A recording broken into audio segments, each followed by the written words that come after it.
The stage was familiar, but the silence was different this time. Thicker, heavier, as if the room itself remembered what had happened the last time Zohran Mamdani and Andrew Cuomo shared a platform, and as the lights dimmed and the moderator adjusted her mic, the audience leaned forward, not for policy, but for posture, for the rhythm of confrontation they had come to expect, and Cuomo, ever the tactician, walked onto the stage with the confidence of a man who had returned not to debate, but to reclaim, his suit sharp, his smile sharper, and his eyes scanning the room like a general surveying a battlefield. And Mamdani, already seated, didn't rise, didn't wave, didn't perform. He simply waited, hands folded, eyes steady, and the contrast was immediate, electric, undeniable, and the moderator welcomed them both. Tonight, we revisit the conversation that changed the tone of this race, and the crowd murmured, because everyone remembered.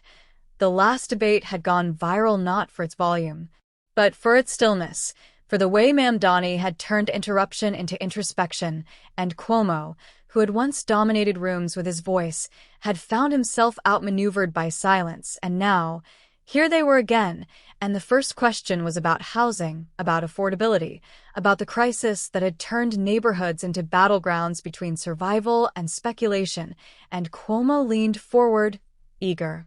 Let's be clear, New York needs builders, not dreamers, and the line was rehearsed. Sharp, designed to draw blood, and Mamdani didn't flinch, didn't blink. He simply said, "We've built enough walls. It's time to build belonging." And the audience paused, unsure whether to clap or reflect, and Cuomo interrupted, "That's not an answer, it's a poem." And Mamdani replied, "Poetry is what people remember when policy forgets them." And the room shifted, because the rhythm was returning. The dance of interruption and restraint, and Cuomo, sensing the pattern, pressed harder.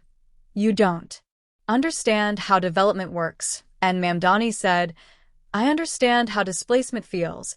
And the moderator tried to intervene, but the exchange had already taken shape, and Mamdani continued, "We've mistaken cranes for compassion." And the line landed, not with thunder, but with gravity, and Cuomo, now visibly agitated, said, "You're not ready for this job." And Mamdani replied, "Readiness is not measured by volume, it's measured by values."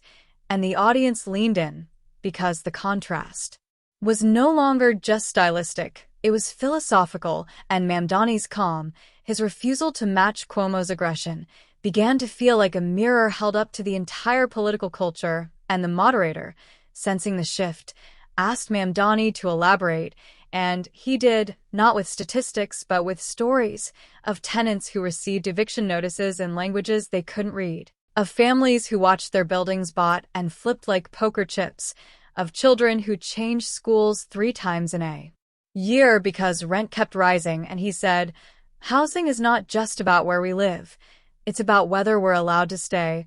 And the room held its breath, because the debate had moved beyond policy. It had entered the realm of principle, and Cuomo, now quieter, said, "You think you're better than experience?" And Mamdani replied, "I think experience without empathy is just repetition." And the moderator, now visibly moved, asked, "Mr. Mamdani, what would you do differently?" And Mamdani said, "I would start by listening to the people who've been told to be quiet." And the line became a tweet, a headline, a mural in Queens, and Cuomo, sensing the momentum shift, tried again. "You're good at sounding deep." And Mamdani replied, "Depth isn't a sound, it's a stance." And the audience murmured again, because the pattern was clear now.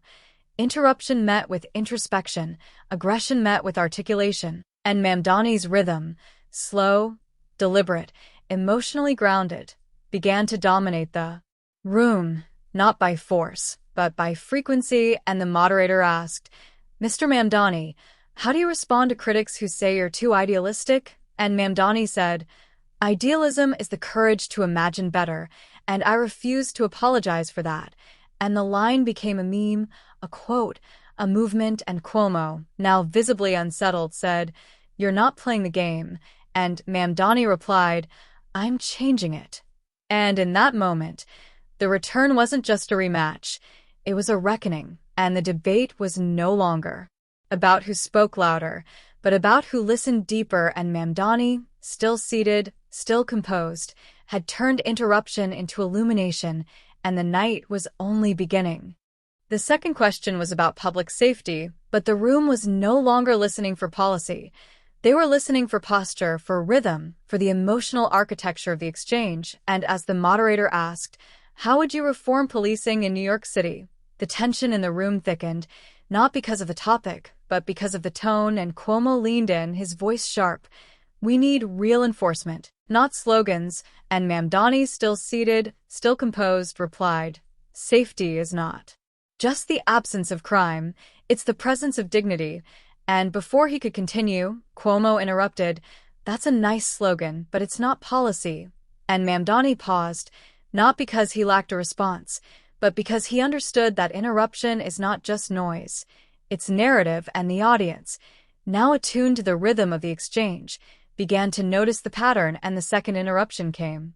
"You don't understand how NYPD works," and Mamdani, still composed, said, "I understand how communities feel when they're over-policed and underprotected," and the third interruption followed. "That's not the same thing." And Mamdani nodded. "It's not, but it's what they live." And the fourth interruption came, sharper. "You're romanticizing activism," and Mamdani replied, "I'm humanizing governance." And the fifth interruption landed like a slap. "You're not ready for this job." And Mamdani, without flinching, said, "Readiness is not measured by volume. It's measured by values." And the room shifted again, because the contrast was no longer just stylistic. It was philosophical, and Mamdani's restraint began to feel like resistance, like a quiet rebellion against the politics of dominance.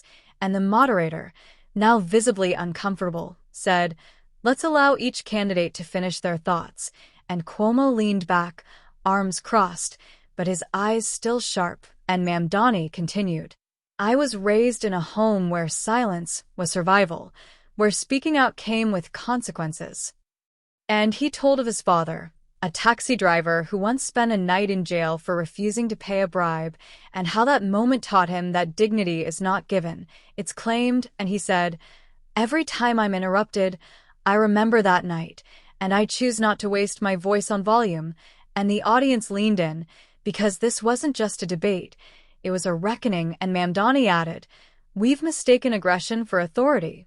And the line landed, not with applause, but with reflection, and Cuomo, now quieter, said, "You think you're better than experience?" And Mamdani replied, "I think experience without empathy is just repetition."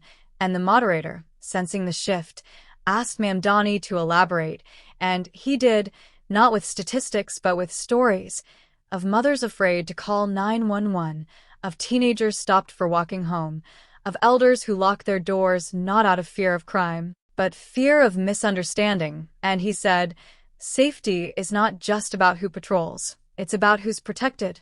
And the room held its breath, because the debate had moved beyond policy. It had entered the realm of principle, and Mamdani's calm, his refusal to match Cuomo's interruptions, began to feel like a mirror held up to the entire political culture, and journalists in the back row began typing furiously, capturing the moment not as a soundbite, but as a shift. And Mamdani said, "I'm not here to win a debate. I'm here to widen it." And the phrase would later be quoted in editorials, in classrooms, in campaign ads, and Cuomo, now visibly unsettled, said, "You're good at sounding deep." And Mamdani replied, "Depth isn't a sound, it's a stance." And the audience murmured again, because the pattern was clear now.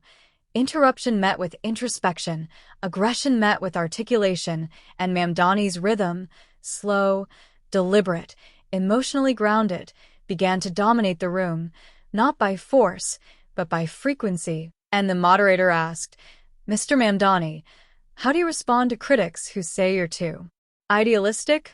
And Mamdani said, "Idealism is the courage to imagine better, and I refuse to apologize for that." And the line became a meme, a quote, a movement, and the pattern continued, not just in the debate, but in the way people began to talk about it. And Mamdani's style, once dismissed as soft, was now being studied as strategic, and Cuomo, now quieter, said, "You're not playing the game." And Mamdani replied, "I'm changing it." And in that moment, the fracture wasn't just emotional. It was structural, and the debate was no longer about who spoke louder, but about who listened deeper, and Mamdani, still seated, still composed, had turned interruption into illumination, and the night was only halfway through.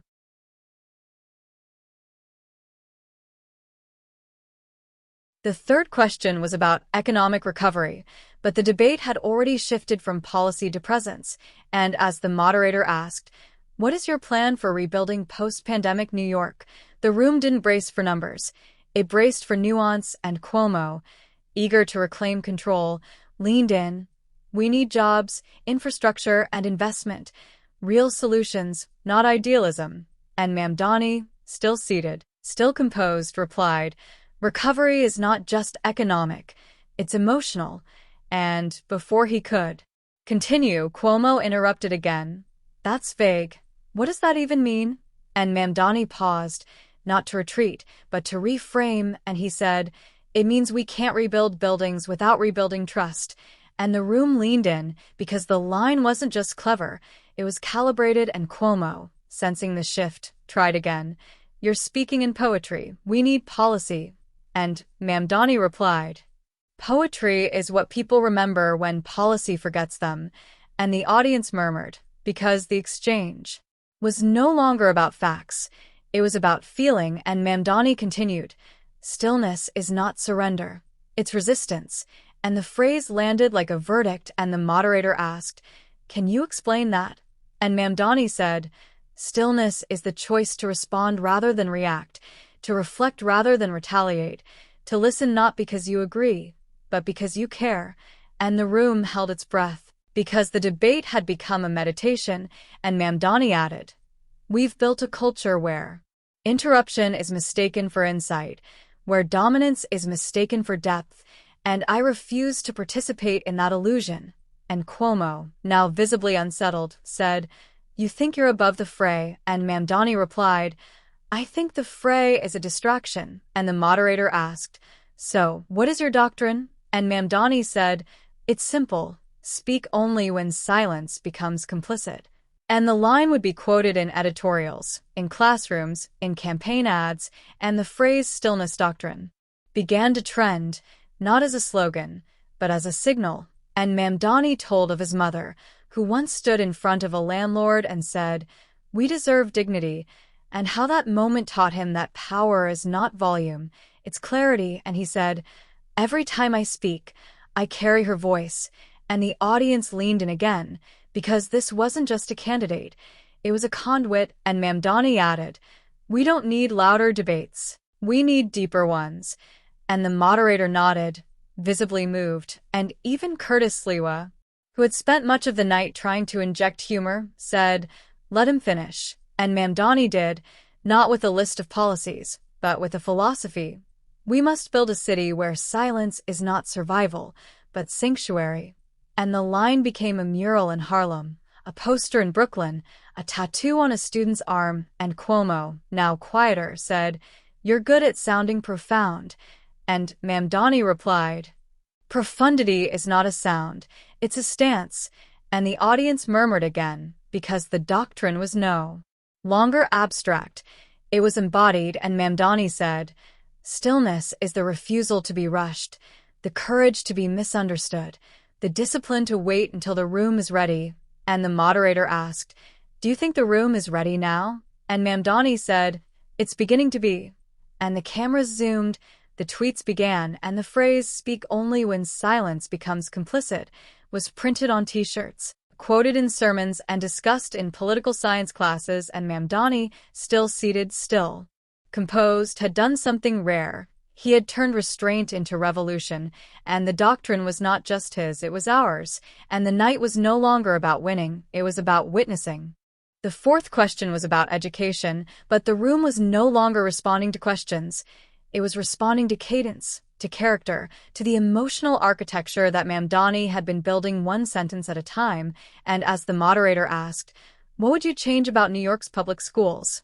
The audience didn't lean forward for policy. They leaned forward for presence, and Cuomo, still trying to reclaim momentum, said, "We need discipline, standards, and accountability." And Mamdani, still seated, still composed, replied, "We need curiosity, compassion, and continuity." And the contrast was immediate, not just in content but in tone, and Cuomo interrupted again. "That's vague. What's your actual plan?" And Mamdani said, "My plan is to stop treating students like statistics." And the room murmured, because the line wasn't just clever, it was clarifying, and the moderator, now visibly aware of the dynamic, said, "Let's allow Mr. Mamdani to finish." And Curtis Sliwa, who had spent much of the night trying to inject humor, leaned forward and said, "Yeah, let him speak." And the audience chuckled, not at the joke, but at the shift, because even Sliwa had begun to recognize the rhythm, and Mamdani continued, "We've built schools that teach facts but ignore feeling, that measure performance but forget purpose." And he told of a student in the Bronx who asked him, "Why do we learn about wars but not about peace?" And how that question haunted him, not because it was naive, but because it was necessary, and he said, "Education should not just prepare us for jobs, it should prepare us for justice." And the room held its breath, because the debate had moved beyond policy. It had entered the realm of principle, and Mamdani added, "We don't need more standardized tests. We need more humanized classrooms." And the line became a tweet, a poster, a campaign slogan, and Cuomo, now quieter, said, "You're good at sounding deep." And Mamdani replied, "Depth isn't a sound, it's a stance." And the moderator asked, "What would you change first?" And Mamdani said, "I'd change the question from 'what do we teach' to 'who do we silence?'" And the audience murmured again, because the shift was no longer subtle, it was seismic, and Mamdani's rhythm, slow, deliberate, emotionally grounded, began to dominate the room, not by force, but by frequency. And the moderator asked, "Mr. Mamdani, how do you respond to critics who say you're too idealistic?" And Mamdani said, "Idealism is the courage to imagine better, and I refuse to apologize for that." And the line became a meme, a quote, a movement, and Cuomo, now visibly unsettled, said, "You're not playing the game." And Mamdani replied, "I'm changing it." And in that moment, the room wasn't just responding, it was recalibrating, and the debate was no longer about who spoke louder, but about who listened deeper. And Mamdani, still seated, still composed, had turned interruption into illumination, and the moderator, now visibly moved, said, "Thank you." And Curtis Sliwa nodded, not in agreement, but in acknowledgement, and Mamdani smiled, not as a victor, but as a witness. And in that moment, the debate became something else, something deeper, something lasting, and as the lights dimmed and the cameras powered down, the room remained quiet, not in confusion, but in reverence, and the response was clear. Silence, when chosen with courage, becomes the loudest truth of all. The fifth question was about civic engagement, but by now the debate had become something else entirely, not a contest of platforms, but a collision of philosophies. And as the moderator asked, "How would you restore trust in government?" the room didn't brace for promises, they braced for posture, and Cuomo, still trying to reassert control, said, "We need transparency, audits, and accountability." And Mamdani, still seated, still composed, replied, "We need memory." And the moderator paused. "Memory?" And Mamdani nodded. "Trust is not built by showing what you'll do, it's built by acknowledging what you've ignored." And the room leaned in, because the line wasn't just poetic, it was piercing, and Cuomo interrupted, "We've all made mistakes. What matters is moving forward." And Mamdani said, "Moving forward without reflection is just repetition." And the audience murmured, because the doctrine was deepening. And Mamdani continued, "We've built a culture where forgetting is strategy, where silence is survival, where history is edited for convenience." And he told of a woman in Queens who asked him, "Why do politicians only remember us during elections?" And how that question haunted him, not because it was cynical, but because it was correct. And he said, The stillness doctrine is not just about restraint, it's about remembrance, and the moderator asked, "What does that look like in practice?" And Mamdani replied, "It looks like leaders who quote the names of those they failed, not just the laws they passed," and the room held its breath, because the debate had moved beyond policy. It had entered the realm of emotional accountability, and Mamdani added, "We must build a city where memory is not a burden, it's a blueprint." And the line became a mural in Brooklyn, a chant at rallies, a quote in classrooms, and Cuomo, now quieter, said, "You're good at sounding profound." And Mamdani replied, "Profundity is not a sound, it's a stance." And the moderator asked, "How? Do you teach memory?" And Mamdani said, "You don't teach it, you honor it." And he told of his father, who once stood in a courtroom and said, "I don't want compensation, I want recognition," and how that moment taught him that justice is not transactional, it's testimonial. And he said, "Every time I speak, I carry his silence." And the audience leaned in again, because this wasn't just a candidate, it was a conduit. And Mamdani added, "We don't need louder debates, we need longer memories." And the moderator nodded, visibly moved, and even Curtis Lewa said, "That's the realest thing I've heard all night." And Mamdani smiled, not as a victor, but as a witness. And in that moment, the doctrine wasn't just deep, it was durable, and the debate was no longer about who spoke louder, but about who remembered better. And Mamdani, still seated, still composed, had turned silence into syllabus. And the night was only beginning. The sixth question was about bipartisanship, but by now the debate had transcended partisanship entirely. It had become a meditation on how we speak, how we listen, and what we choose to remember. And as the moderator asked, "How would you work with those who disagree with you?" the room didn't brace for strategy, it braced for sincerity. And Cuomo, still trying to reassert his footing, said, "You have to be tough, you have to know how to fight." And Mamdani, still seated, still composed, replied, "You also have to know when not to." And the room paused, because the line wasn't just clever, it was confessional. And Cuomo interrupted, "You think politics is therapy?" And Mamdani said, "No, I think it's relationship."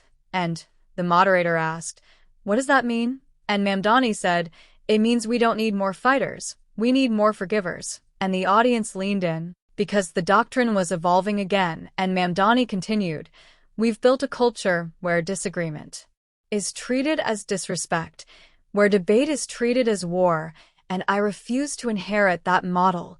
And he turned, for the first time all night, and looked directly at Cuomo, not with defiance, but with invitation. And he said, "You interrupted me 5 times tonight, and I didn't respond, not because I couldn't, but because I wanted to offer you something else."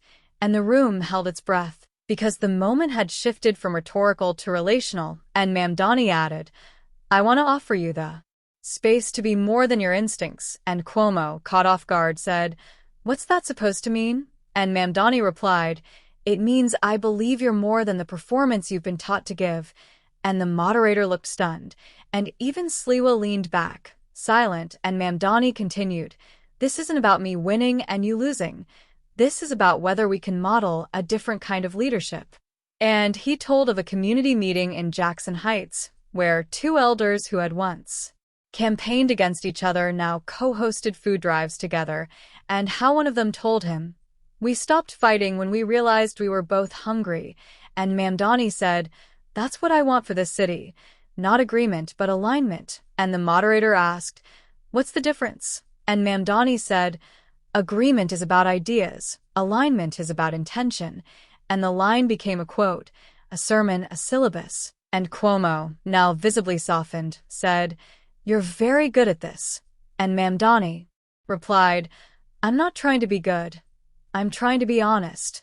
And the audience murmured, because the shift was no longer theoretical, it was tangible. And Mamdani added, "We don't need to defeat each other, we need to disarm each other." And he looked at Cuomo again and said, "So I'll ask you, not as a rival, but as a neighbor, what do you remember about the people you served?" And Cuomo paused, for the first time all night, and said, "I remember a woman in the Bronx who waited 6 hours to vote." And Mamdani nodded, Then let's build for her. And the room exhaled, because the invitation had been repeated, not to debate, but to dignity, not to power, but to presence, and Mamdani said, "This stage is not a battlefield, it's a bridge." And the moderator, now visibly moved, said, "Thank you." And even Sliwa clapped, and the audience followed, not in applause, but in agreement, and Mamdani smiled, not as a winner, but as a witness, and the doctrine had become a dialogue, and the debate was no longer about who spoke louder, but about who listened deeper, and Mamdani, still seated, still composed, had turned confrontation into communion, and the night was almost over.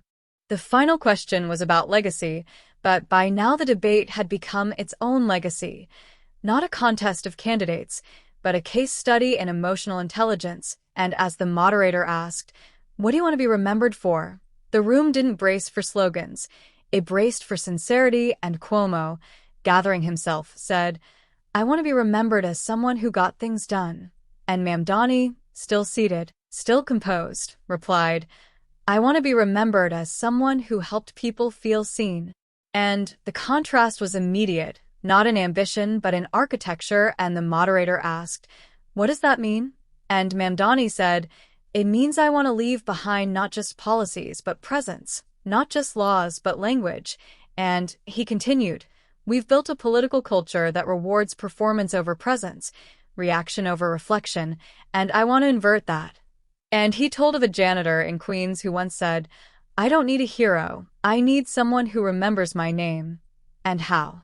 That sentence became his compass, and he said, "Legacy is not what you build. It's what you leave behind in people."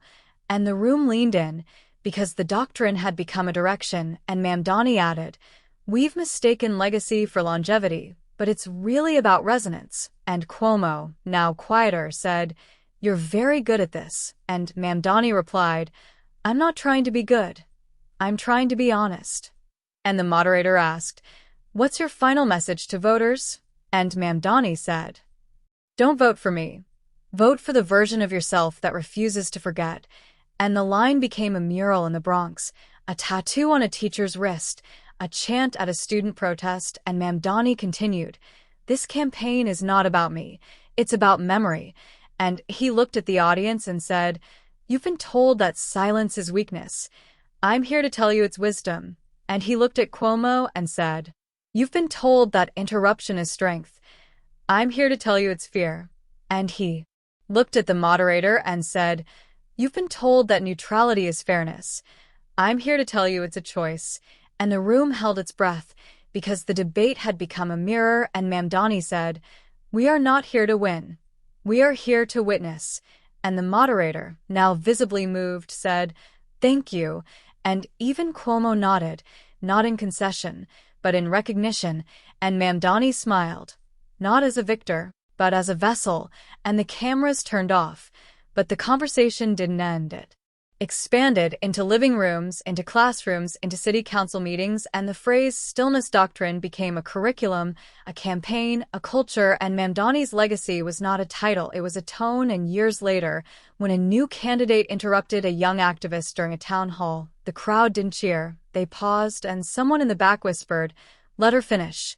And the room listened, not because they were told to, but because they had been taught to, and Mamdani, no longer on stage, watched from a distance and smiled, because the doctrine had outlived the debate, and the legacy had been reframed, not as a monument, but as a movement, not as a headline, but as a habit, and the story didn't end. It echoed, in every pause, in every breath, in every room where silence was finally allowed to speak.